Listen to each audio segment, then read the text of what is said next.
Hello दोस्तों। तो आज हम लोग पढ़ने वाले हैं, जैसा कि आप लोग देख रहे होंगे, केमिकल रिएक्शंस एंड इक्वेशन का लास्ट लेक्चर। और इसमें हम लोग इसकी एक्सरसाइज करने वाले हैं एनसीईआरटी के बुक से।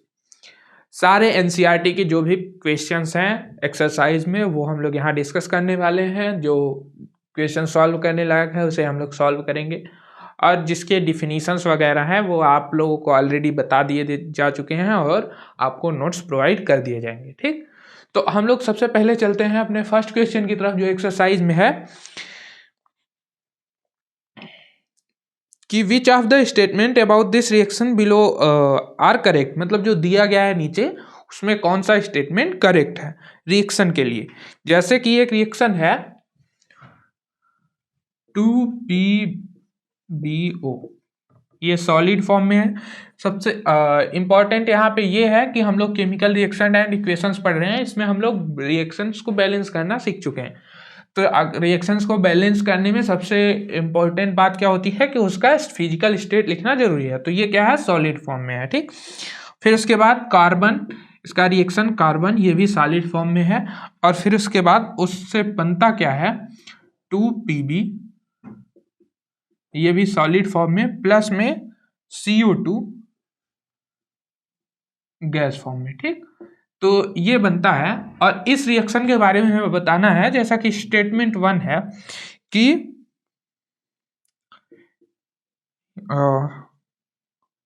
हम ऐसे ही बोल देते हैं, लिखने में टाइम लग जाएगा। तो पहला स्टेटमेंट है कि लेड इज गेटिंग रिड्यूस, मतलब जो लेड है वो रिड्यूस हो रहा है। लेड कौन है यहाँ पे भी, इसका नाम क्या है, लेड ऑक्साइड। ठीक,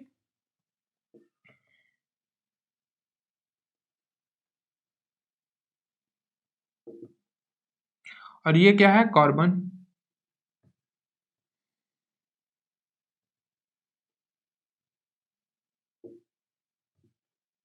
और ये है कार्बन डाइऑक्साइड।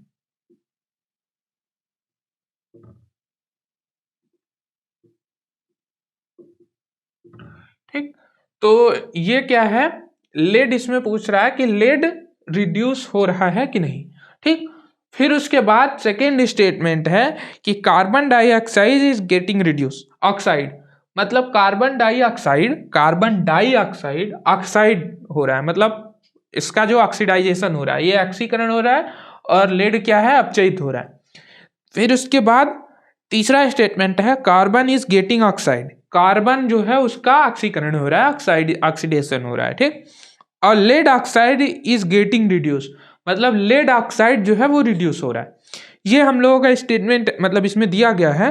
तो हम लोग यहाँ पे देखते हैं क्या हो रहा है कि यहाँ पे लेड के साथ क्या है, ऑक्सीजन अटैच है। बाद में क्या हुआ, लेड के साथ ऑक्सीजन इससे निकल गई, तो इसका क्या हो गया, रिडक्शन।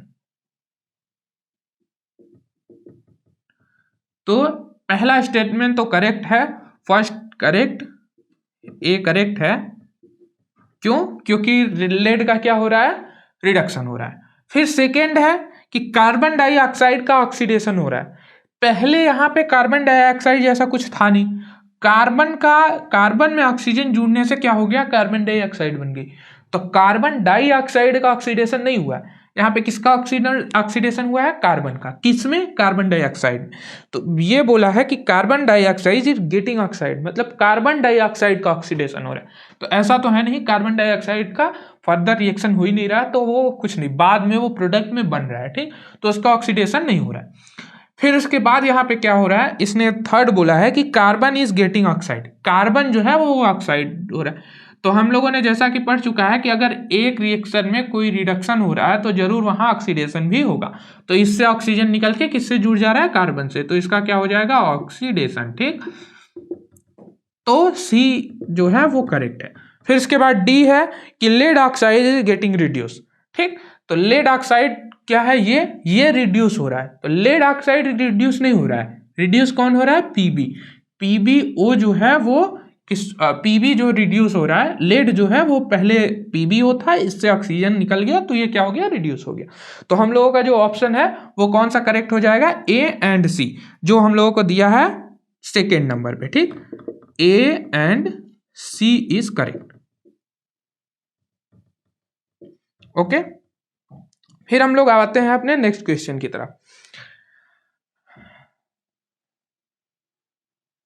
नेक्स्ट क्वेश्चन क्या है कि आयरन का ऑक्साइड है Fe2O3 प्लस में एल्यूमिनियम के साथ इसका रिएक्शन है और जो है वो Al2O3 प्लस आयरन बन रहा है।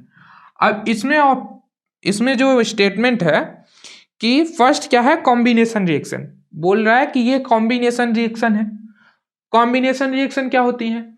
कॉम्बिनेशन रिएक्शन वो होती है जहां पे दो एलिमेंट, दो कंपाउंड मिलके कोई एक कंपाउंड बनाते हैं। ठीक, जैसे कि हम लोगों ने देखा था CaO प्लस H2O मिलके क्या बनाते हैं, CaOH का होल ट्वाइस। ठीक, यहाँ से एनर्जी निकलती है।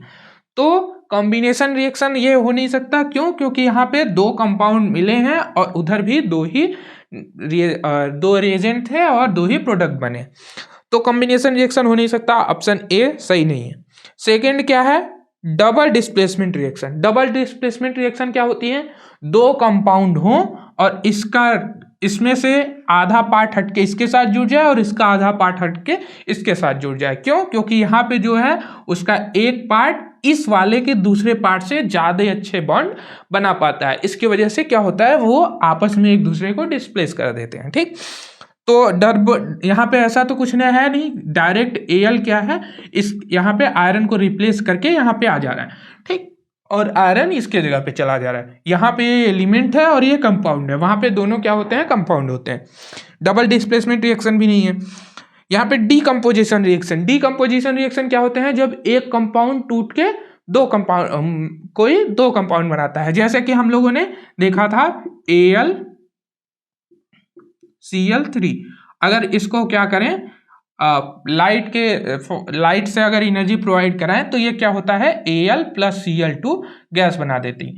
तो ये हम लोग देखे हैं ऑलरेडी। तो ये डीकम्पोजिशन रिएक्शन भी नहीं है, क्योंकि यहाँ पे दो कंपाउंड इधर, दो रिएजेंट इधर है, तो दो प्रोडक्ट उधर भी है। ठीक, और लास्ट क्या है, डिस्प्लेसमेंट रिएक्शन। तो जैसे कि अब जब तीन गलत हो गया तो लास्ट ही सही हो सकता है, क्योंकि ये डिस्प्लेसमेंट रिएक्शन है। Al क्या है, वो ऑक्सीजन के साथ, Al जो है वो आयरन से ज्यादा रिएक्टिव होता है, इसकी वजह से वो ऑक्सीजन के साथ ज्यादा बॉन्ड बनाने की टेंडेंसी रखेगा, तो आयरन को ऑक्सीजन से रिप्लेस करके खुद अटैच हो जाएगा। तो ये क्या हो जाएगी, option D is correct, displacement reaction.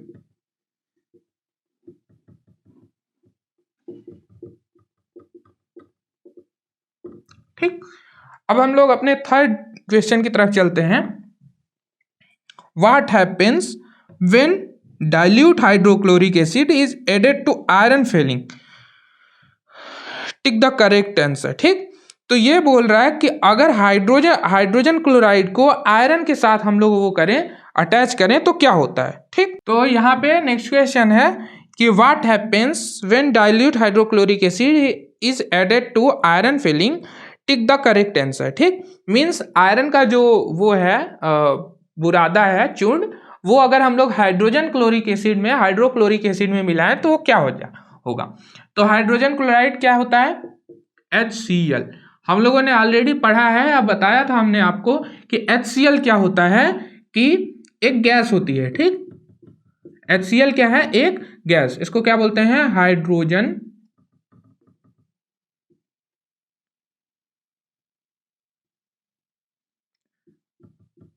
Chloride gas. ठीक, तो जब इसे हम लोग किसके साथ, प्लस H2O के साथ जब हम लोग इसे पानी में मिला देते हैं तो ये क्या बन जाती है, हाइड्रोक्लोरिक एसिड।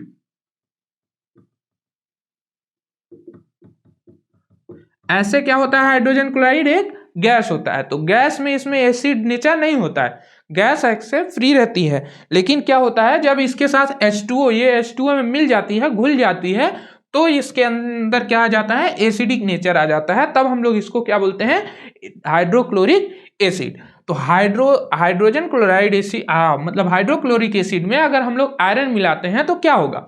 तो जैसा कि हमने पढ़ा है या बताया था कि कोई भी मेटल अम्ल के साथ, एसिड के साथ रिएक्ट करके क्या बनाता है, हाइड्रोजन गैस प्रोड्यूस करता है। ठीक, कोई भी मेटल जो एसिड के साथ रिड्यूस करके क्या करते हैं, हाइड्रोजन गैस प्रोड्यूस करते हैं। जैसे Na अगर सोडियम है, ये एसिड के साथ रिएक्ट करता है HCl के साथ, तो ये क्या बनाता है, NaCl प्लस हाइड्रोजन गैस। ठीक, गैस के फॉर्म में बहुत तेजी से ये रिएक्शंस होती हैं। जैसे जैसे मतलब जितना ज़्यादा मेटल रिएक्टिव होगा उतना तेजी से ये रिएक्शन होगी। तो अगर हम लोग आयरन के साथ यही सेम, आयरन भी क्या है, एक मेटल है, डी ब्लॉक एलिमेंट है, तो इसका हम लोग अगर रिएक्शन कराएंगे किसके साथ, HCl के साथ, तो होगा क्या, FeCl3 या 2 दोनों बन सकता है, लेकिन ये ज़्यादा वो होता है, स्टेबल होता है, इसकी वजह से FeCl3 यहाँ बनेगा। प्लस में क्या निकलेगी, HCl हाइड्रोजन गैस। ठीक, गैस फॉर्म में। और ये क्या होगा, लिक्विड फॉर्म में, ये भी लिक्विड फॉर्म में होगी। क्यों, या एक्वस कह सकते हैं, जलीय होगा। ठीक, और ये भी एक्वस होगा, प्लस हाइड्रोजन गैस होगी, और ये क्या होगा, सॉलिड होगा। तो इस तरह से अगर ये रिएक्शन मतलब आगे बढ़ेगी, तो इसको अगर हम लोग बैलेंस करें तो यहाँ पे क्लोरीन 3 है और यहाँ पे क्लोरीन कितने हैं, 1 है। तो इसको अगर हम लोग बैलेंस करेंगे तो यहाँ पे इसको पहले 6 बना लेते हैं। तो 6 बनाने के लिए यहाँ 2 कर देंगे, और यहाँ पे 6 बनाने के लिए इसको 6 कर देंगे, और इसको 3 कर देंगे, और इसको 2 कर देंगे। ठीक, और ये हो जाएगी बैलेंस्ड इक्वेशन। तो इस तरह से हम लोगों का थर्ड क्वेश्चन भी समाप्त होता है कि hydrogen gas and iron chloride are produce. ठीक, ये मतलब ऑप्शन में है कि hydrogen gas and iron chloride are produce, तो ऑप्शन ए ही करेक्ट। ठीक, ऑप्शन ए इज करेक्ट। अब सेकेंड क्या है, chlorine gas and iron hydroxide are produce. ऐसा तो होगा नहीं कि क्लोरीन यहाँ से निकल जाए और OH कहाँ से मिलेगा इसको। ठीक, तो ऐसा भी नहीं है। नो रिएक्शन टेक्स प्लेस, ऐसा भी नहीं होगा कि नो रिएक्शन हो। Iron salt and water are produce. Iron salt मतलब मीन्स ये है, और ये भी आयरन सॉल्ट कह सकते हैं। और H2O, यहाँ पे H2O नहीं बनेगा, हाइड्रोजन गैस प्रोड्यूस होगी। ठीक, फिर उसके बाद हम लोग अपने नेक्स्ट क्वेश्चन पे चलते हैं। What is a balanced chemical equation, why should chemical equation be balance. Means कि बैलेंस्ड केमिकल इक्वेशन क्या होती है और क्यों बैलेंस केमिकल इक्वेशन लिखना जरूरी होता है। तो हम लोगों ने डिस्कस किया था कि बैलेंस केमिकल इक्वेशन क्या होती है, जो मास कंजर्वेशन को क्या करती है, जस्टिफाई करती है। तो बैलेंस इक्वेशन लिखना क्यों हम लोगों को जरूरी है, क्योंकि कोई जो भी ब्रह्मांड में वस्तुएं हैं या कोई भी मास है, उसे ना नष्ट किया जा सकता है ना उत्पन्न किया जा सकता है, उसे एक दूसरे फॉर्म में ट्रांसफर कर सकते हैं। जैसे कि मतलब यहाँ पे अगर एक आयरन हमने लिया है रिएक्शन के लिए, तो यहाँ पे भी एक आयरन हमें मिलना ही चाहिए। ठीक, ऐसा नहीं कि यहाँ से आधा आयरन इधर चला गया, या 2 आयरन लिया, एक ही रिएक्ट किया, एक पता नहीं गया, गायब हो जाएगा, ऐसा नहीं। तो जितना इस साइड रिएक्टेंट के साइड है उतना प्रोडक्ट में हमें दिखना चाहिए। तो इसीलिए हमें बैलेंस इक्वेशन बनानी जरूरी होती है। ठीक, और बैलेंस्ड इक्वेशन क्या होती है, जिसमें रिएक्टेंट के साइड एलिमेंट और प्रोडक्ट के साइड एलिमेंट क्या हो जाए, बराबर हो जाए। ठीक, ये थ्योरेटिकल क्वेश्चन है, कर सकते हैं। फिर सेकंड क्वेश्चन है, translate the following statement into chemical equations and then balance them. Means hydrogen gas combines with nitrogen to form ammonia. Means balanced equation लिखनी है हम लोगों को फॉलोइंग रिएक्शंस के लिए कि hydrogen gas combine with nitrogen to form ammonia. Means hydrogen and nitrogen मिलके क्या बनाते हैं, अमोनिया। उसके लिए हम लोगों को क्या बनाना है, एक बैलेंस्ड इक्वेशन। ठीक, तो H2 प्लस N2 से क्या बनता है, NH3। ये हैबर प्रोसेस है, इससे क्या बनती है, अमोनिया बनती है। ये बहुत ही ज्यादा टेम्परेचर एंड प्रेशर पे ठीक कंप्लीट कराई जाती है। 2 से 3 ATM इस पे प्रेशर होता है, और 300 केल्विन टेम्परेचर होता है। तो इस पे ये जब वो होता है, रिएक्शन फॉर्म होती है, तो इसमें ये जो प्रोसेस कहलाता है, इस प्रोसेस को क्या बोलते हैं, हैबर मेथड। आगे हम लोग पढ़ने वाले हैं, जब हम लोग अमोनिया सिंथेसाइज करेंगे या बनाना सीखेंगे तो उसमें हम लोग पढ़ते हैं कि अमोनिया गैस हाइबर प्रोसेस से कैसे बनती है। उसमें प्रॉपर स्ट्रक्चर भी है कि कैसे कैसे कौन कौन से कंपोनेंट यूज होते हैं, कौन कौन से ऑपरेटर्स यूज होते हैं NH3 को बनाने के लिए हाइबर प्रोसेस में। तो फिर उसके बाद ये इंडस्ट्रियल लेवल में बहुत ज़्यादा यूज होता है अमोनिया को प्रोड्यूस करने के लिए, ठीक। तो ये इसको अगर हम लोग बैलेंस करें तो यहाँ पे क्या है, नाइट्रोजन 1 है और यहाँ पे नाइट्रोजन कितने हैं, 2 हैं। तो अगर हम लोगों को यहाँ 2 करने हैं तो यहाँ पे 2NH3 और यहाँ पे क्या हो गया, 6 हाइड्रोजन हो गए। तो यहाँ पे 6 हाइड्रोजन करने के लिए हम लोग क्या कह देंगे, 3। तो इस तरह से ये जो हो जाएगी वो रिएक्शन क्या हो जाएगी, बैलेंस हो जाएगी। और इसको हम लोग एक और अच्छे से बैलेंस करने के लिए इसकी फिजिकल स्टेट लिखते हैं। तो ये भी गैस होता है, ये भी गैस होता है, बट यहाँ पे बहुत ही ज़्यादा वो होता है टेम्परेचर प्रेशर, तो ये लिक्विड फॉर्म में बनती है स्टार्टिंग में, फिर उसके बाद गैस फॉर्म में ये भी रहती है। तो ये क्या हो जाएगा, अमोनिया गैस, ठीक। फिर सेकेंड क्या है, बी। ये ए नंबर था, बी नंबर था है कि hydrogen sulphide gas burn in air to give water and sulphur dioxide, ठीक। तो क्या है हाइड्रोजन सल्फाइड। अब यहाँ पे हमने आप लोगों को एक कॉन्सेप्ट बताया था कि सल्फाइड क्या होते हैं, ओनली S जुड़ा हो तो उसको क्या बोलते हैं, सल्फाइड। SO3 जुड़ा है तो उसको बोलते हैं सल्फाइड, और SO4 जुड़ा है तो उसको बोलते हैं सल्फेट, ठीक। तो यहाँ पे क्या बोला है, हाइड्रोजन सल्फाइड। तो सल्फर की जो नॉर्मल वैलेंसी होती है वो कितनी होती है, 2। तो हाइड्रोजन की वैलेंसी 1 होती है, तो H और S के साथ इसकी 2 है, इसकी 1 है, तो ये आपस में इंटरचेंज हो जाएगी, तो ये क्या बनेगा, H2S, ठीक। ये है हाइड्रोजन सल्फाइड का फार्मूला, ठीक। ये क्या है, हाइड्रोजन सल्फाइड। और इसके साथ हम लोगों का रिएक्शन किससे कराना है, बर्न इनटू एयर। तो एयर के साथ अगर हम लोग इसको जलाएंगे तो जलाने मतलब किसी भी चीज को जलने के लिए किसकी रिक्वायरमेंट होती है, ऑक्सीजन की, ठीक। तो एयर के साथ अगर हम लोग इसको जलाएंगे एयर के प्रेजेंस में, तो वो जलेगी किसके वजह से, ऑक्सीजन की वजह से।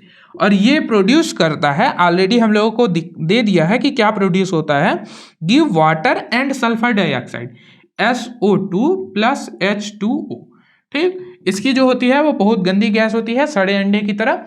और ये क्या है, SO2, ये सल्फर डाइऑक्साइड हमने आपको बताया था, और ये वाटर, ठीक। अब इसको हम लोगों को क्या करना है, बैलेंस करना है। देखिए ये क्या है, गैस फॉर्म में रहेगा, ये लिक्विड फॉर्म में रहेगा, और ये गैस फॉर्म में है ही, और ये भी गैस है, ठीक। तो अगर हम लोग इसको वो करते हैं, बैलेंस करते हैं, तो यहाँ पे क्या है, सल्फर 1 है और यहाँ पे भी 1 है, हाइड्रोजन 2 है, हाइड्रोजन 2 है।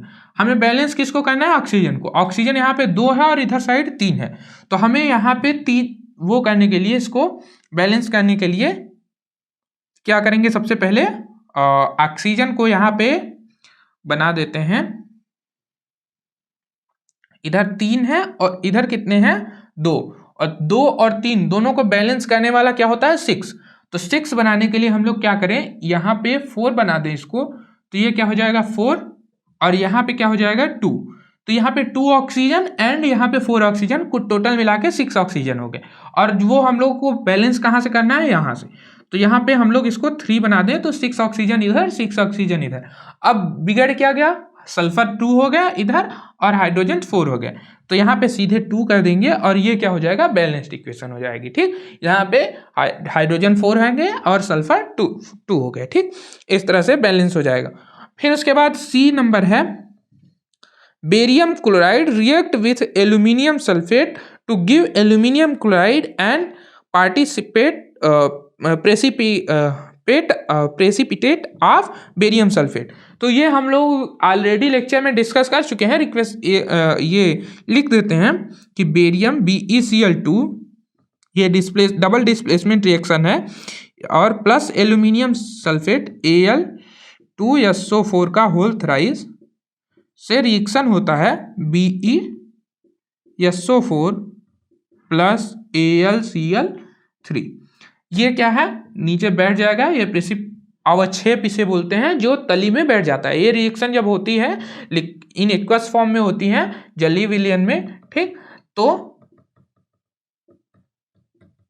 इसमें क्या होता है, ये नीचे साइड बैठ जाता है सॉलिड फॉर्म में। ठीक, तो ये रिएक्शन है, इसको हम लोग ऑलरेडी देख चुके हैं किसमें, लेक्चर्स में। ठीक, तो अगर इसका बैलेंस देखना है तो आप पीछे जाके लेक्चर्स देख सकते हैं। ठीक, फिर उसके बाद हम लोग नेक्स्ट क्वेश्चन देखते हैं, पोटेशियम मेटल।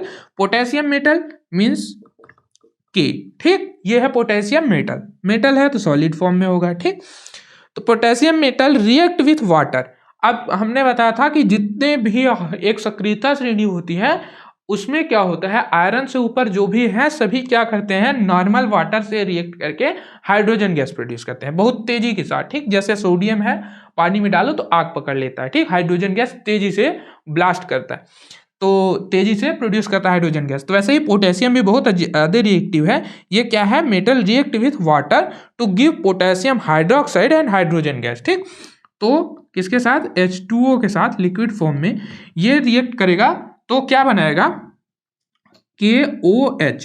ठीक, प्लस में H2 गैस। इसको क्या करना है, हम लोगों को बैलेंस करना है। यहाँ पे 3 हाइड्रोजन है और यहाँ पे क्या है, 2 हाइड्रोजन है, तो बस इसे हम लोगों को हाइड्रोजन ही बैलेंस करना है बेसिकली। तो यहाँ पे हम लोग अगर 2 कर दें तो हो जाएगा कितने, इधर 4। तो जैसा कि हम लोग देख सकते हैं कि पोटेशियम का अगर हम लोग वाटर के साथ रिएक्शन कराएंगे तो क्या बनेगा, potassium hydroxide plus hydrogen gas release होगी। इसे हम लोगों को क्या करना है, बैलेंस करना है।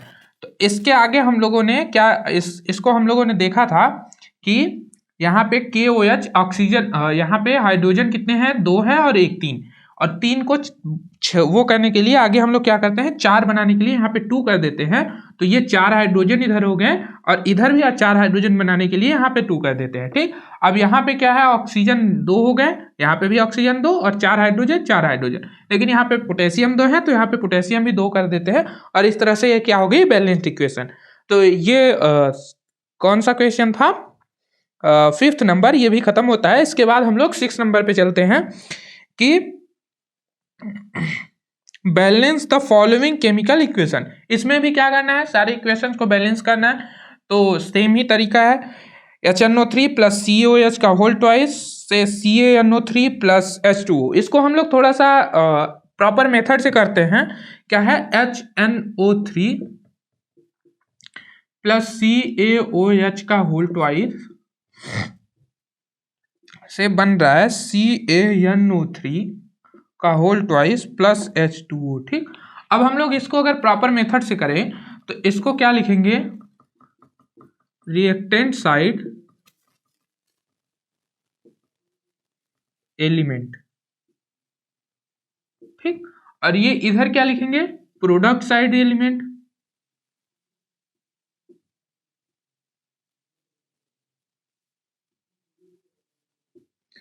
तो यहां पे एक बनाते हैं कॉलम,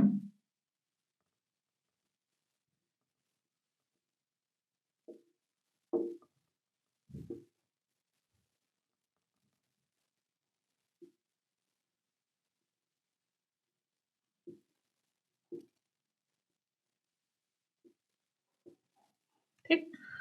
तो यहाँ पे सबसे पहले क्या है, हाइड्रोजन। हाइड्रोजन कितने हैं इस साइड, तो इस साइड 1 हाइड्रोजन यहाँ पे है और 2 हाइड्रोजन यहाँ पे है, तो कुल कितने हाइड्रोजन है, 3। ठीक, फिर उसके बाद क्या है, नाइट्रोजन। तो नाइट्रोजन इस साइड यहाँ पे 1 है और इधर यहाँ पे कुछ नहीं है, तो कितने हो गए, 1। फिर उसके बाद ऑक्सीजन। ऑक्सीजन यहाँ पे कितना है, 3 और यहाँ पे कितने हैं, 2, तो ऑक्सीजन कितने हो गए, 5। फिर उसके बाद क्या है, कैल्शियम। ठीक, कैल्शियम, और यहाँ पे कितना है, 1। ये हो गया। अब प्रोडक्ट साइड देख लेते हैं। तो प्रोडक्ट साइड जो है, हाइड्रोजन सबसे पहले, हाइड्रोजन कितने हैं, 2 हाइड्रोजन यहाँ पे है, यहाँ पे कोई हाइड्रोजन नहीं है, तो यहाँ पे कितने हो गए, 2। फिर उसके बाद आते हैं नाइट्रोजन पे। तो नाइट्रोजन यहाँ पे कितने हैं, 2 नाइट्रोजन है और यहाँ पे कुछ नहीं है, तो 2। फिर उसके बाद ऑक्सीजन पे, ऑक्सीजन कितने हैं इधर, यहाँ पे 5 है और एक 6, तो ऑक्सीजन हो गया 6। और फिर उसके बाद आते हैं कैल्शियम, और कैल्शियम यहाँ पे भी 1 है। ठीक, ये बैलेंस, ये हो गया, हमने डेटा रिकॉर्ड कर लिया। अब हम लोगों को क्या करना है, किसको दोनों साइड बैलेंस करने हैं। यहाँ पे हाइड्रोजन 3 है और यहाँ पे कितने हैं, 2 एंड 3 हाइड्रोजन को बैलेंस करने के लिए हम लोगों को क्या करना होगा, हम लोगों को इनका कॉमन फैक्टर क्या होता है 6। ठीक, तो कॉमन 6 बनाने के लिए इसको क्या करेंगे 2 से मल्टीप्लाई करेंगे, इसको क्या करेंगे 3 से। लेकिन यहाँ पे देखना पड़ेगा ध्यान से कि कहाँ पे ऐसा करें जैसे बैलेंस हो पाए। तो देखो यहाँ पे एक हाइड्रोजन है, यहाँ पे 2 हाइड्रोजन है। ठीक, तो इसको हम लोग क्या करते हैं 2 बना देते हैं। ठीक, तो यहाँ पे कितने हो गए अब 2 हाइड्रोजन इधर 2 हाइड्रोजन इधर 4। अब इसको 2 बनाने के लिए यहाँ पे हम लोग 2 बना देते हैं, तो ये इधर 6 हो गए, इधर भी 6 हो गए। ठीक, तो ये 6 हाइड्रोजन हो गए। और यहाँ से हम लोगों को एक चीज और या इसके वजह से फायदा हुआ कि नाइट्रोजन यहाँ पे 2 है और यहाँ पे भी 2 हो गए। ठीक, और कैल्शियम यहाँ पे कितने हो गए 2, तो यहाँ पे हम लोगों को 2 कैल्शियम बनाने होंगे। ठीक, तो कैल्शियम बनाने के लिए कैल्शियम अगर हम लोगों ने किया तो यहाँ पे नाइट्रोजन बिगड़ गया, नाइट्रोजन कितने हो गए 4 हो गए। तो यहाँ पे हम लोगों को और दूसरा तरीका देखना होगा। सबसे पहले हम लोग किसको बैलेंस करें नाइट्रोजन को। ठीक, तो नाइट्रोजन यहाँ पे 2 है और यहाँ पे 1, तो अब कितने नाइट्रोजन हो गए यहाँ पे 4 और यहाँ पे भी कितने हम लोग ले लेते हैं 4। अब 4 नाइट्रोजन अगर हो गए यहाँ पे तो क्या हो गया 4 नाइट्रोजन इधर और 4 नाइट्रोजन इधर, 2 कैल्शियम इधर है, इधर कैल्शियम 1 है, तो यहाँ पे 2 कर लेते हैं। अब देखिए क्या करते हैं, क्या होता है यहाँ पे 4 हाइड्रोजन और 4 यहाँ पे 8 हाइड्रोजन है। यहाँ पे हाइड्रोजन कितने हैं ओनली 2। इसका हाइड्रोजन का बाद में देखते हैं, पहले क्या करेंगे यहाँ पे यहाँ पे नाइट्रोजन कितने हैं 4 और यहाँ पे कितने नाइट्रोजन हो गए 4। इसके बाद हम लोग किसका देखते हैं, अब हम लोग हाइड्रोजन पे आते हैं। तो हाइड्रोजन को यहाँ बैलेंस करने के लिए इधर 8 है। ठीक, तो इधर 8 करने के लिए यहाँ पे क्या करेंगे 4 से मल्टीप्लाई कर देंगे। और जहां तक दिख रहा है कि रिएक्शन शायद बैलेंस हो गई, मिला लेते हैं। अब हम लोग क्या किए नाइट्रोजन को बैलेंस कर ही दिया, कैल्शियम को बैलेंस कर दिया और हाइड्रोजन को बैलेंस कर दिया, बचा कौन ऑक्सीजन।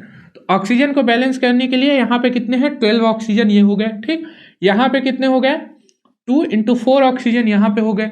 ठीक, तो 12 + 4 कितने हो गए 16 ऑक्सीजन इधर है, यहाँ पे भी 16 होने चाहिए। तो यहाँ पे कितने हैं 6 × 2 12। ठीक, 12 + 4 कितने हो गए 16। तो ये क्या हो गई बैलेंस्ड इक्वेशन बन गई। तो कैसे किया, वही सेम तरीका, पहले डेटा रिकॉर्ड किया इनका कि कितने कितने किस साइड है और फिर उसके बाद उनका एक एक करके कॉम्बिनेशन ऐसा ट्राई किया हिट एंड ट्रायल मेथड से कि वो क्या हो गया बैलेंस हो गया। ठीक, फिर उसके बाद हम लोग नेक्स्ट क्वेश्चन की तरफ चलते हैं कि NaOH + H2SO4 से NaSO4 + H2O, ये रिएक्शन क्या है एसिड बेस रिएक्शन है। NaOH क्या है एक बेस है, H2SO4 क्या है एसिड है, और इन दोनों का रिएक्शन क्यों होने से क्या बनेगा एक साल्ट बनेगा और वाटर प्रोड्यूस होगा। ठीक, तो NaOH + H2SO4 से क्या बनेगा Na2SO4 + H2O। इसको हम लोगों को बैलेंस करना है, तो इसको शायद हम लोगों ने क्लास में देखा था, फिर से देख लेते हैं कि ये SO4 इधर 1 है इधर 1 है। ठीक, इधर क्या है Na 1 है और यहाँ पे 2 है, तो यहाँ पे 2 Na ले लेंगे, यहाँ पे OH कितने हैं। ठीक, इसके बाद हाइड्रोजन अब हम लोगों को बैलेंस करना होगा। इसको अगर ऐसे थोड़ा सा हम लोग यहाँ पे ट्रिक मेथड लगाते हैं कि यहाँ पे क्या है अगर हम लोग हाइड्रोजन गिनेंगे तो थोड़ा सा वो हो जाएगा, इसको H2O को लिख लेते हैं HOH। ठीक, HOH, तो यहाँ पे 2 OH है, यहाँ पे कितने हैं 1 OH है, तो यहाँ पे 2 कर लेते हैं। ठीक, तो 2 OH हो गए, यहाँ पे भी 2 OH हो गया, 2 Na, यहाँ पे भी 2 Na, यहाँ 1 SO4, यहाँ पे 1 SO4, यहाँ 2 हाइड्रोजन और यहाँ पे भी 2 हाइड्रोजन। तो इस तरह से क्या हो जाएगा 2H2O, और हम लोगों को क्या होगा गिनना नहीं पड़ेगा कि हाइड्रोजन कितने थे ऑक्सीजन कितने थे, डायरेक्ट एक एक पार्ट लेके कंपाउंड का उस तरह से हम लोगों ने बैलेंस करना सीख लिया। ठीक, फिर नेक्स्ट क्वेश्चन है NaCl + AgNO3 से AgCl + NaNO3 double displacement reaction. इसको आप लोग कर सकते हैं और देख लेते हैं कि NaCl + AgNO3 से AgCl + NaNO3। ठीक, इसको भी सेम इसके कंपाउंड का एक एक पार्ट ले लेते हैं। ठीक, NO3 इधर 1 है इधर भी 1 है। ठीक, Na इधर 1 है इधर भी 1 है, इधर Ag है इधर Ag है, Cl और Cl इधर 1 है इधर 1। अब ये बैलेंस्ड है, तो आखिर इसने क्यों दिया कि balance the following chemical reaction. देखिए पिछले वाले में ध्यान दीजिएगा कि पिछले वाले में हम लोगों ने इसका फिजिकल स्टेट नहीं लिखा था। बैलेंस करने में सबसे इंपॉर्टेंट है फिजिकल स्टेट, तो फिजिकल स्टेट भी जरूर लिखना है। ये NaOH टिकिया के फॉर्म में होता है, तो ये सॉलिड हो गया। H2SO4 लिक्विड के फॉर्म में होता है, और Na2SO4 ये जो होगा वो एक्वस में होगा, क्योंकि ये दोनों क्या होंगे, किसी वाटर में रिएक्ट करेंगे, और ये भी क्या हो जाएगा, लिक्विड में। ठीक, तो इस तरह से NaCl क्या हो जाएगा, NaCl एक सॉलिड फॉर्म में होगा। ठीक, फिर उसके बाद AgNO3 भी मतलब अब सॉलिड तो रिएक्ट करने वाले नहीं, तो इनको क्या करेंगे, एक्वस पहले मतलब पानी में लेंगे। ठीक, तो इस टाइम इन रिएक्शन के टाइम पहले क्या है, AgNO3 का एक्वस सोल्यूशन लेंगे, फिर NaCl को सॉलिड फॉर्म में उसमें डालेंगे, और AgCl जो होगा वो मतलब प्रेसिपिटेट टाइप बनेगा, और ये हो जाएगा, ये भी एक्वस हो जाएगा और ये भी एक्वस हो जाएगा। ठीक, इस तरह से ये बनेंगे। फिर उसके बाद नेक्स्ट क्वेश्चन है BaCl2 प्लस H2SO4 से BaSO4 प्लस HCl, ये भी डबल डिस्प्लेसमेंट रिएक्शन है, इसको आप खुद से ट्राई करिएगा, हो जाएगा। फिर उसके बाद नहीं तो इस सारे क्वेश्चन के सोल्यूशन आपको डिस्क्रिप्शन में मिल जाएंगे, तो अगर ना बने तो फिर उसे देख सकते हैं। ठीक, फिर उसके बाद write the balance chemical equation for following reaction, same चीज, calcium hydroxide, calcium oxide hydroxide क्या हो जाएगा, CaOH का होल ट्वाइस, प्लस में कार्बन डाइऑक्साइड CO2 से, इससे क्या बनता है, कैल्शियम कार्बोनेट CaCO3, ये हम लोगों ने देखा था ये क्या है, प्लस H2O। ठीक, ये जो बनता है, ये जब उताई करते हैं वो कार्बन डाइऑक्साइड रिएक्ट करके क्या होता है, यहाँ पे सफेदी आती है। ये रिएक्शन हम लोगों ने इन क्लास देख लिया था, तो इसे आप वहाँ पे जाके देख सकते हैं। फिर उसके बाद क्या है, जिंक प्लस सिल्वर नाइट्रेट से क्या बनता है, जिंक नाइट्रेट प्लस सिल्वर, ये भी क्या है, displacement reaction, zinc plus silver nitrate AgNO3, NO3 क्या है, नाइट्रेट। ठीक, प्लस Ag की वैलेंसी 1 या NO3 की वैलेंसी 1, तो दोनों मिला के क्या हो जाएगा, AgNO3, और ये जिंक जो है वो इसको Ag को सिल्वर को क्या हो जाएगा, रिप्लेस कर देगा, क्योंकि जिंक इससे ज़्यादा रिएक्टिव है, तो क्या हो जाएगा, ZnNO3 प्लस Ag। तो ये भी क्या है, डिस्प्लेसमेंट रिएक्शन है, ये ऑलरेडी बैलेंस रिएक्शन है, बस इनकी फिजिकल स्टेट लिखना है, तो वो भी आप ट्राई कर सकते हैं। जो नहीं आएगा वो आपको डिस्क्रिप्शन में सॉल्यूशन प्रोवाइड करा दिया जाएगा। नेक्स्ट क्वेश्चन है एल्यूमिनियम प्लस कॉपर क्लोराइड। ठीक, Al प्लस CuCl2 या CuCl। ठीक, फिर उसके बाद उससे एल्यूमिनियम क्लोराइड प्लस कॉपर बनता है, ये भी डिस्प्लेसमेंट रिएक्शन है, सेम तरीके से होगा। Barium chloride plus potassium sulphate BeCl2 plus potassium KSO4 K2SO4। फिर उसके बाद barium sulphate plus potassium chloride double displacement reaction, इसको देख लेते हैं कि क्या है। BeCl2 प्लस में K2SO4 से क्या बनेगा, बेरियम सल्फेट BeSO4 प्लस में पोटेशियम क्लोराइड KCl, इसको बैलेंस करना है। यहाँ पे देख लीजिए, यहाँ पे पोटेशियम 2 है, यहाँ पे पोटेशियम 2 कर लेते हैं। फिर उसके बाद SO4 1 है, यहाँ पे भी SO4 1 है, Be 1 है, और क्लोरीन यहाँ पे 2 कर लेते हैं। क्यों, क्योंकि Cl यहाँ पे 2 हो गया है, तो ध्यान रखना पड़ेगा यहाँ पे बैलेंस करने के लिए कि ऑलरेडी इसको करने की कोई ज़रूरत नहीं पड़ेगी। क्यों, क्योंकि यहाँ पे क्या है, 2 हो गया, बस K2 को यहाँ पे 2 करना है। तो इसके बाद अगर हम लोग यहाँ पे 2 करते हैं 2K2, तो यहाँ पे क्या हो, यहाँ पे अगर हम लोग 2 करते हैं तो यह क्या हो जाएगा, Cl2 बना देगा, और यहाँ पोटेशियम तो 2 हो गया, लेकिन क्लोरीन भी 2 हो गया, और क्लोरीन केवल इसके पास है। तो अगर हम लोगों को इसको 2 करेंगे तो यहाँ पे क्या हो जाएगा, Be2 बार हो जाएगा, तो यहाँ पे क्या हो जाएगा, फिर जब यहाँ पे 2 करेंगे Be को 2 करने के लिए, तो SO4 2 टाइम्स हो जाएगा। तो SO4 जब 2 टाइम हो जाएगा तो यहाँ पे फिर 2 करेंगे, तो यहाँ पे क्या हो जाएगा, 4 टाइम। तो इस तरह से ऐसे नहीं होगा, तो हम लोग पहले यहाँ पे क्या करते हैं, 4 ले लेते हैं। ठीक, तो 4K मतलब यहाँ पे 2 ले लेते हैं, तो ये क्या हो जाएगा 4Cl, और फिर यहाँ पे 4Cl लेने के लिए यहाँ पे सबसे पहले ही गलत हम लोगों ने लिख दिया था, BeCl2 होना चाहिए, तब यहाँ पे बैलेंस हो जाएगा।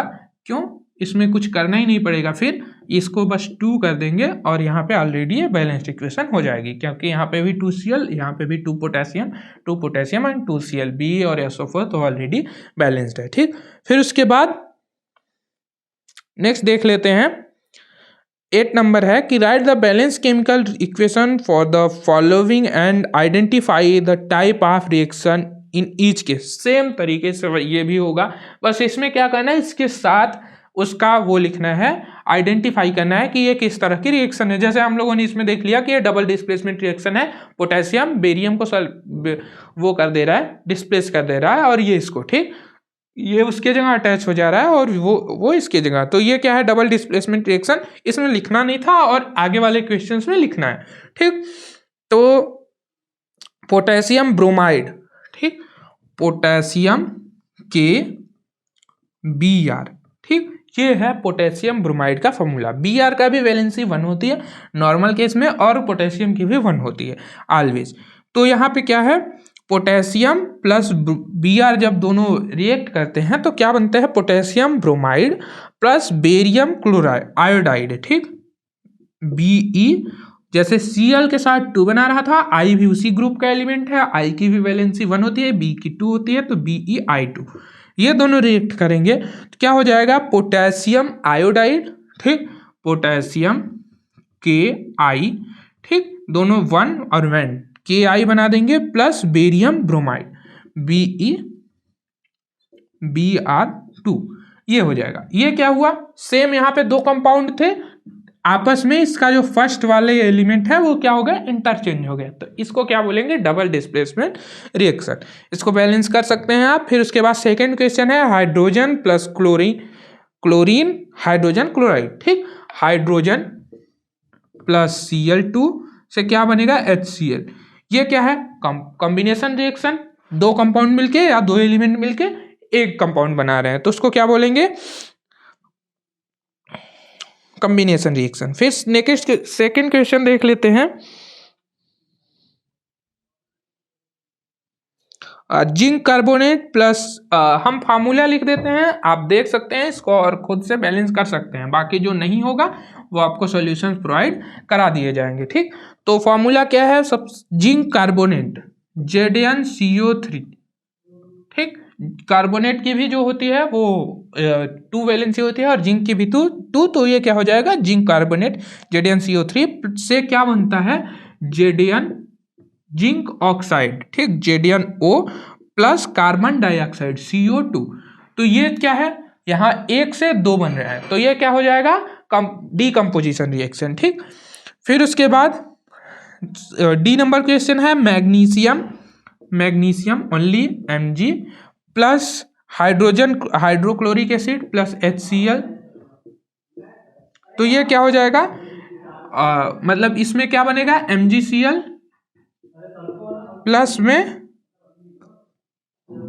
Hydrogen gas. ठीक, तो ये रिएक्शन है और इसको आप बैलेंस कर सकते हैं। फिर उसके बाद 9th क्वेश्चन है, what does one mean by exothermic and endothermic reaction, give example. Exothermic and endothermic reaction क्या होती है, एक्सोथर्मिक वो रिएक्शंस होती हैं जिसमें एनर्जी क्या होती है, रिएक्शन के पश्चात क्या होती है, निकलती है। तो जितने भी कॉम्बिनेशन रिएक्शन होते हैं वो क्या होते हैं, एक्सोथर्मिक के तरीके से होते हैं। जैसे कि 2 चीजें जब मिलकर एक कंपाउंड बनाती हैं तो वो क्या होती है, एक्सोथर्मिक रिएक्शन होता है। ये भी क्या है, एक्सोथर्मिक रिएक्शन है, हाइड्रोजन गैस बहुत तेजी से रिलीज होती है, साथ में एनर्जी भी होती है।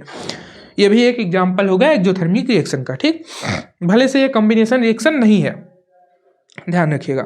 फिर उसके बाद एंडोथर्मिक क्या होती है, जिसमें रिएक्शन मतलब नेट एनर्जी रिक्वायर्ड होती है। ऐसा जरूरी नहीं है कि हमेशा उसे वो मतलब एनर्जी दोनों को मिलाया और डायरेक्ट एनर्जी निकल गई। जैसे कि कार्बन प्लस ऑक्सीजन, कार्बन को अगर हम लोग ऑक्सीजन के प्रेजेंस में पहले क्या देते हैं, हीट देते हैं, जलाते हैं। ठीक, फिर उसके बाद हम लोगों को क्या मिलता है, कार्बन डाइऑक्साइड प्लस में एनर्जी भी मिलती है, तो नेट एनर्जी मिलती है हम लोगों को। लेकिन ऐसा नहीं है कि फर्स्ट एनर्जी लगती नहीं है। ठीक, तो पहले एनर्जी रिक्वायर्ड होती है जब कोयले को हम लोग ऑक्सीजन के प्रेजेंस में पहले थोड़ा सा हीट देते हैं, फिर वो जब जलने लगता है तो हम लोगों को एनर्जी कंटिन्यूअस प्रोवाइड करता है। तो ये क्या है, नेट एनर्जी जब हमसे मिल रही है तो मतलब जब उससे, तो उसको क्या बोलेंगे, एक्सोथर्मिक रिएक्शन। और फिर जब जिसमें लगने लगती नेट एनर्जी लगती है तो उसको क्या बोलते हैं, एंडोथर्मिक रिएक्शन। फिर उसके बाद वाई इज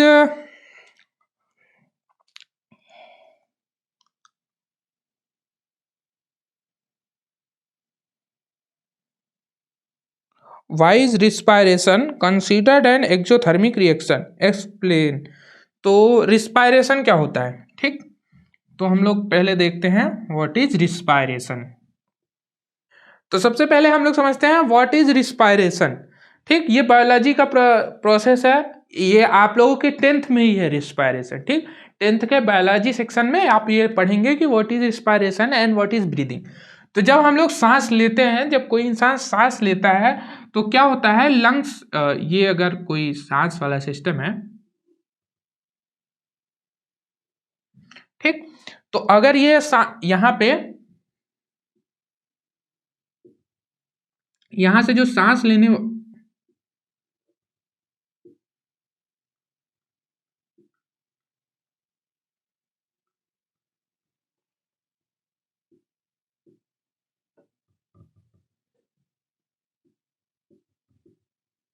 ठीक, ये है आपका श्वसन तंत्र, ठीक।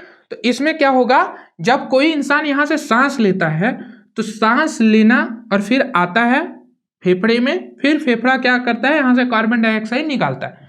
ये सिस्टम क्या कहलाता है, ब्रीदिंग। ओनली सांस लेना सांस छोड़ना, सांस लेना सांस छोड़ना, वो यहां से लेके लंग्स के बीच तक होता है, इसको क्या बोलते हैं, ओनली ब्रीदिंग। अब रिस्पायरेशन क्या होता है, रिस्पायरेशन एक रिएक्शन प्रक्रिया मतलब प्रोसेस है। इसमें क्या होता है, ऑक्सीजन जब यहां से जाता है और ब्लड में क्या होते हैं, जो हम लोग खाना खाते हैं, खाना में क्या होता है, कार्बोहाइड्रेट। कार्बोहाइड्रेट क्या होता है, कार्बोहाइड्रेट का सिंपलेस्ट फॉर्म जो हम लोग यूज करते हैं एनर्जी के लिए अपने, ग्लूकोज, ठीक, C6H12O6, ठीक। कार्बोहाइड्रेट वो होते हैं कार्बन के हाइड्रेट। हाइड्रेट मतलब किसी को हाइड्रेट करना, जैसे बोलते हैं डिहाइड्रेशन हो गई इसको, तो हाइड्रेट मतलब पानी दे देना, ठीक। तो हाइड्रेट मतलब पानी जुड़ना, किसी के साथ पानी होना क्या कहलाता है, उसका हाइड्रेट।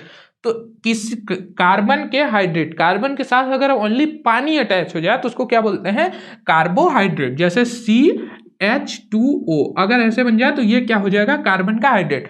ऐसा नहीं है, ये डिफिनीशंस हर जगह लागू नहीं होती, लेकिन हाँ स्टार्टिंग के कंडीशंस के लिए काम करती हैं कि कार्बोहाइड्रेट क्या होते हैं, कार्बन के हाइड्रेट। तो इसको भी क्या बोलेंगे, C6+H2O का होल 6।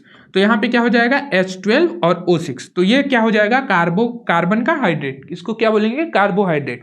तो जो हम लोगों के ब्लड में जो मतलब वो होता है, हम लोगों का भोजन, वो किस फॉर्म में होता है, कार्बोहाइड्रेट के फॉर्म में।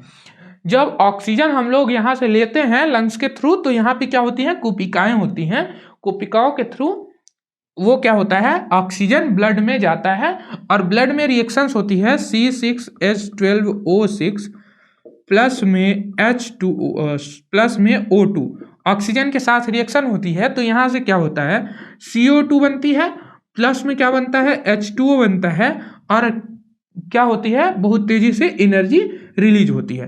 तो यही क्या है, इसको क्या वो यहाँ पे पूछा है कि वाई इज रिस्पायरेशन कंसीडर्ड है एक्सोथर्मिक रिएक्शन। तो यहाँ पे जो एनर्जी रिलीज होती है वो ATP के फॉर्म में रिएक्शन मतलब निकलती है।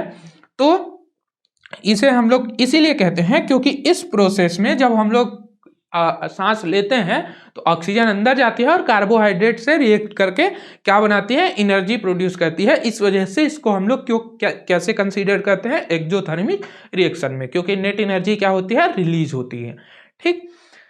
फिर उसके बाद नेक्स्ट क्वेश्चन है, why are decomposition reaction called the opposite of composition reaction. मतलब डीकम्पोजिशन रिएक्शन टूटना और कंपोजिशन रिएक्शन जुड़ना। तो क्यों करते हैं, क्यों मतलब why are decomposition reaction called opposite of combination reaction, मतलब क्यों इन दोनों एक दूसरे से अपोजिट है। तो डायरेक्ट मीनिंग के थ्रू देख सकते हैं कि डीकम्पोजिशन मतलब टूटना और कंपोजिशन मतलब जुड़ना। तो जब दो एलिमेंट या दो प्रोडक्ट दो कंपाउंड जब वो करते हैं ऐड होके एक कंपाउंड बनाते हैं तो उसको क्या बोलते हैं कंपोजिशन रिएक्शन। और जब एक कंपाउंड टूट के दो कंपाउंड बनाता है तो उसको क्या बोलते हैं decomposition reaction.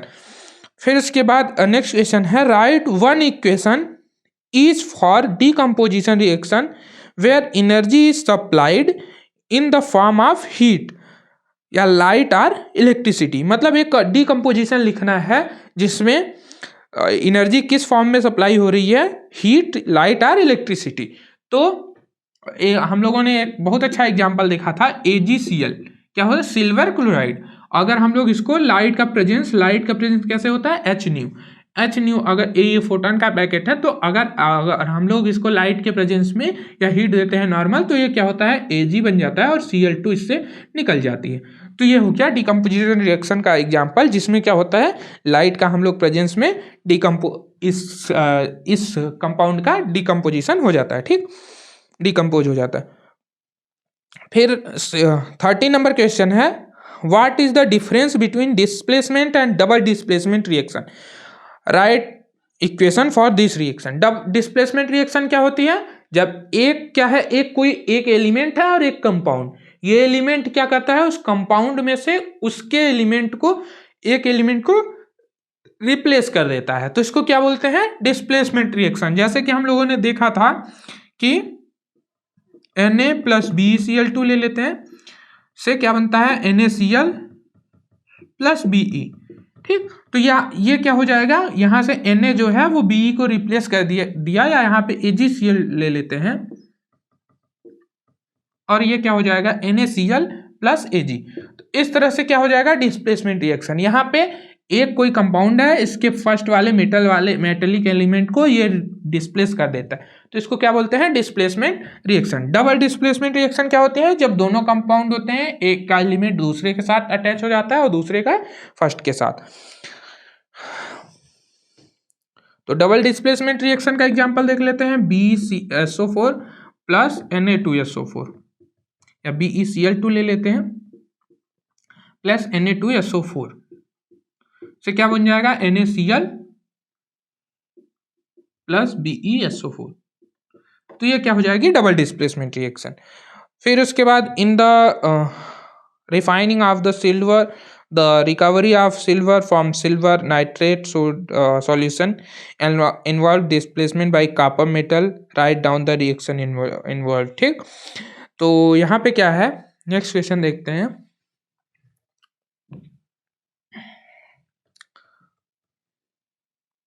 In the refining of silver, मतलब सिल्वर को रिफाइन करने में मतलब उसके कंपोनेंट मतलब वो क्या बोलते हैं उसको एलॉय जो होता है उसमें से उसको निकालने के लिए, या रिफाइनिंग मतलब कह सकते हैं निष्कर्षण, ठीक, निकालना उसे।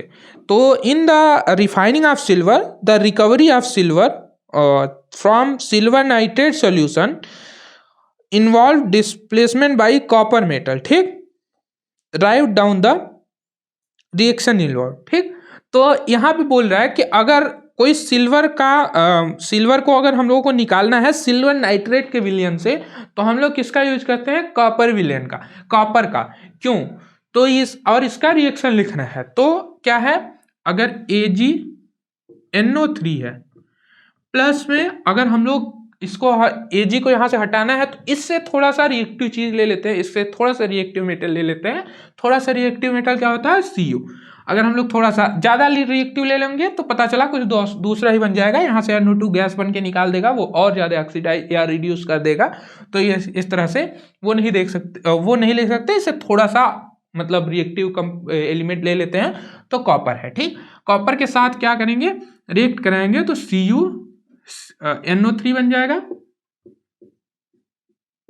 CuNO3 का होल ट्वाइस या CuNO3 कॉपर नाइट्रेट या कॉपर नाइट्राइट, ठीक, CuNO3 का होल ट्वाइस ले लेते हैं। फिर उसके बाद यहाँ पे क्या हो जाएगा Ag बाहर आ जाएगा। तो इस तरह से रिएक्शन होगा। क्यों लेते हैं कॉपर ही क्यों लेते हैं या इससे ज़्यादा रिएक्टिव क्यों नहीं लेते? क्योंकि अगर यहाँ पे अगर हम लोग सोडियम ले लेते हैं तो सोडियम इसे और ज़्यादा NO3 को और ज़्यादा रिड्यूस कर देगा और NO2 के फॉर्म में रिलीज कर देगा, ठीक। तो इस वजह से हम लोग सिल्वर ये नहीं ले सकते, सोडियम वगैरह मेटल नहीं ले सकते, किसको लेते हैं, कॉपर लेते हैं। बहुत ही ज़्यादा सस्ता भी पड़ता है, चीप भी है कॉपर, और फिर उसके बाद इससे बहुत ही अच्छे से डिस्प्लेस भी हो जाता है और हम लोगों को सिल्वर क्या हो जाता है, मिल जाता है। फिर what do you mean by a precipitate reaction, explain by giving example. Precipitate reaction क्या होता है, जिसमें हम लोगों को जो लास्ट में प्रोडक्ट में एक प्रेसिपिटेट मिलता है, यहाँ पे एक अवक्षेप मिलता है जो इन फॉर्म ऑफ सॉलिड। ठीक, जैसे कि हम लोगों ने पीछे एक एग्जांपल देखा था ऑलरेडी, बेरियम क्लोराइड का BeCl2 प्लस में Al2SO4 का होल थ्राइस। अगर हम लोग इसका रिएक्शन कराएं तो क्या हो जाएगा, BeSO4 बेरियम सल्फेट बन जाएगा, और एल्यूमिनियम ज़्यादा रिएक्टिव होता है, वो क्लोरीन के साथ ज़्यादा बॉन्ड बनाना चाहेगा, तो वो यहाँ पे क्या बन जाएगा, AgCl का प्रेसिपिटेट बन जाएगा। ठीक, अवक्षेप को कोई भी चीज़ जो तली में बैठ जाती है इन फॉर्म ऑफ सॉलिड, तो उसको अवक्षेप कहते हैं, और वो क्या कह, वो उसको ऐसे नीचे तीर किससे डिनोट करते हैं, जब गैस बनता है तो उसको ऐसे अप एरो से डिनोट करते हैं। ठीक, फिर उसके बाद नेक्स्ट क्वेश्चन है, explain the following in term of gain और loss of oxygen with 2 example each. Oxidation and reduction.